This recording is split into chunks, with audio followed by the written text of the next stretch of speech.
আজকে একদমই of topics নিয়ে কিছু কথা বলবো। ইচ্ছে করলো কথাগুলো বলতে, আপনাদের সাথে শেয়ার করতে, তাই চলে আসলাম। আমি আসলে বর্ষাপুকে নিয়ে কিছু কথা বলতে চাই। মোবাইল খুললেই এখন বর্ষাপুর জিনিসটা অনেক বেশি ভাইরাল হয়েছে, দেখা যায় অনেকে অনেক ধরনের মন্তব্য করছেন তাকে নিয়ে। আমি যতটুকু জানি বর্ষাপু অনেক ইন্ডিপেন্ডেন্ট একজন মানুষ, সে অনেক স্ট্রং একটা মহিলা। কিছুদিন আগে তার হাজব্যান্ড মারা যাওয়ার পরে সে এই লোকটাকে বিয়ে করেছে। আসলে এই লোকটাকে বিয়ে করার জন্য সে কিন্তু এই লোকটার পিছনে পিছনে ঘুরে নেই। এই লোকটাই কিন্তু তাকে এনি হাউ ম্যানেজ করে বিয়েটা করেছে। সে কিন্তু দৌড়ে যায়নি লোকটার বিয়ে করার জন্য।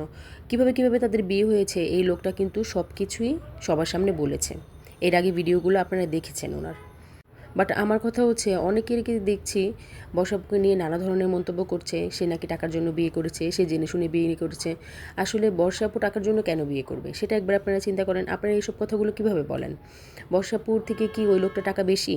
অবশ্যই না। আমরা সবাই জানি বর্ষাপু কতটা ইন্ডিপেন্ডেন্ট একজন মানুষ।